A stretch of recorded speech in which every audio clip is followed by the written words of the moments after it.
Macam mana Quran nak nolong kita? Kita tak tolong diri sendiri. Apa syarat dia? Masa kamu hidup di dunia, Quran kamu letak kat mana? Quran ni bukan untuk pelajar tahfiz, tuan-puan. Quran ini untuk kita. Umat Nabi SAW.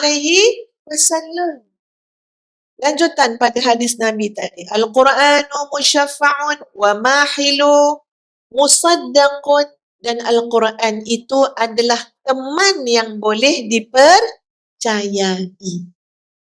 Boleh dipercayai.